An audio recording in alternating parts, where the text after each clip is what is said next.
Hi guys, it's Andrew here from Eastonmade Wood Splitters today, and welcome back to the Eastonmade channel. As you can see, we have a Firewood Processor here. We're in the Bell's wood yard. I guess it's going to be the Eastonmade wood yard. If you've been following along the channel here, I recently purchased Bell's Firewood Processor, so we're in the process of rebranding them and changing a handful of things on them just to make them a little more efficient, user friendly. My dad actually owned Bell's machine shop, or Bell's Firewood Processors, and so that's what my background is in. I designed a lot of electronics, a lot of hydraulics and stuff on the processors here, and I'm going to touch on a few things. I'm going to do a handful of videos here to show you the things that we aren't going to change, the things that are really nice about these machines, and we're going to keep them because there's a lot of the stuff that works really good and is exclusive to the Bell's processors, and it makes running one of these processors a lot easier. The one thing I'm going to talk about today is going to be the single joystick control on the Bell's processors here, and we're going to keep that. The handle's going to change a wee bit, but it's very intuitive. Like if you've ever seen one of these Firewood processors before, you'll notice that you almost need to be an octopus or a pianist to actually even run one of these things. There's levers all over them coming out of different directions and stuff, and we do offer smaller machines like that, but when you get into these like this is the 6000, it'll end up being a 60C if you've been on the website.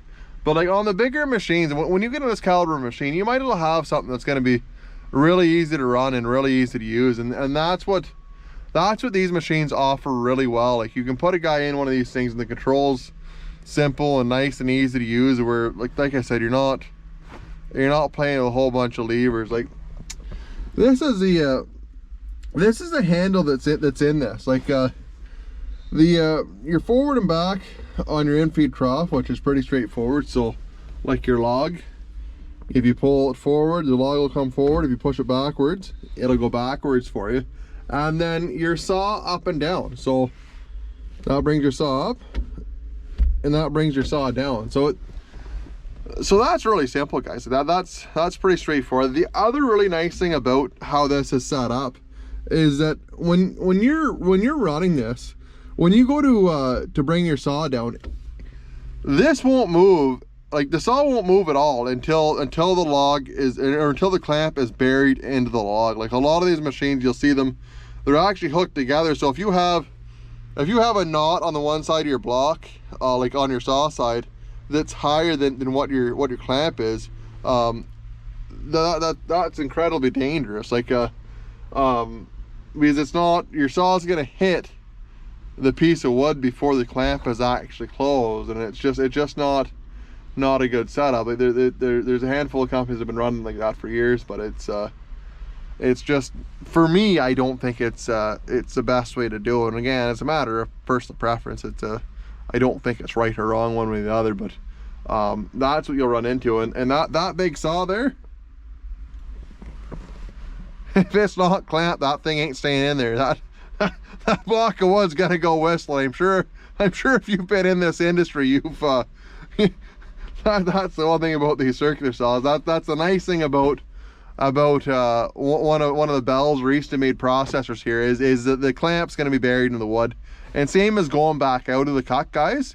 The clamp won't actually unclamp the block of wood until the saw's completely retracted right out of the cut. So it's a really good system for that. And then everything else is actually on this control too. So like your log deck here is forward and reverse, so that runs your logs forward and backwards.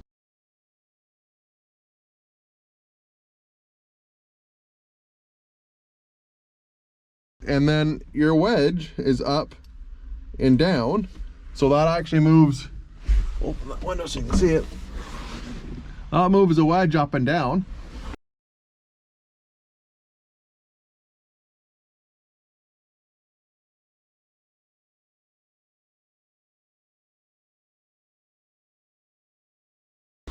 And then to turn your conveyor on here, it's a conveyor on is one button, it'll turn it off. If you need to run it backwards, you have a jam or something, you just hold it and it'll run backwards for you.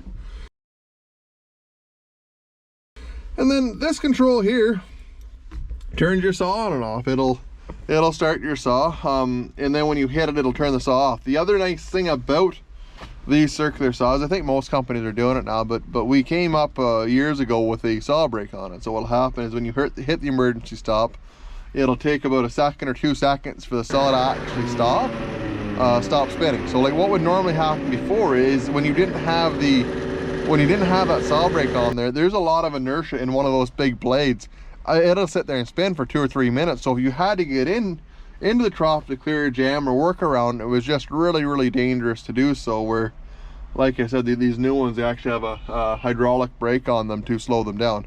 And that, I guess that leads us to the very last part of it, and like how's the splitter actually work. So the splitter is on a trigger here. You hit it once and the splitter will auto cycle. At any time you can hit the trigger again to retract it or stop it. So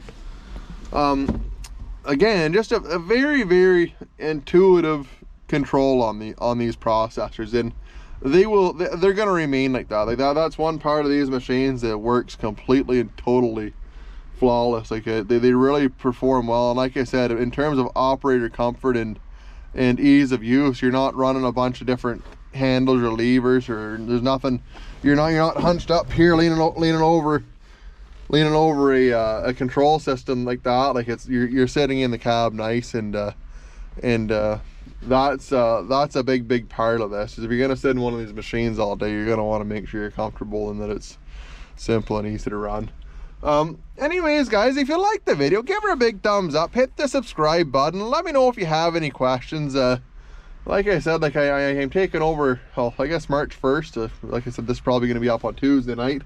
But if you have any questions, just let me know. Like these are the best processors on the market, and it's they work really nice in terms of how heavy they're built and how they're designed, how they're engineered. The guys here have done an incredible job on. They really have, and like I said, like I say this all the time, there's not really any right or wrong to this stuff, guys. Like this is my opinion, and based on my own experience from running this stuff and designing it and building it and being around it. Like I said, like the control system, I designed that years and years ago, same as the hydraulic valving and all that kind of stuff. I did that a long time ago, and it's still essentially the exact same system as what they've always run. So anyways guys, appreciate all the feedback and support. Really hope to see you on the next one.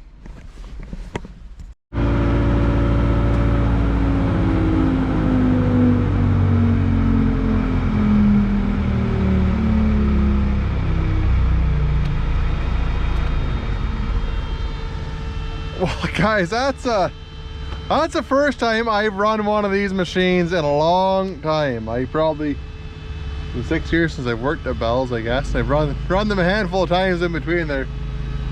Those things are awesome. That's a lot of fun to run. If you've never run one of these machines and you get the opportunity to pound some wood through it, I'll tell you, that's about the most entertaining thing you'll ever do if you're a firewood guy, is run a Bell's Firewood Processor.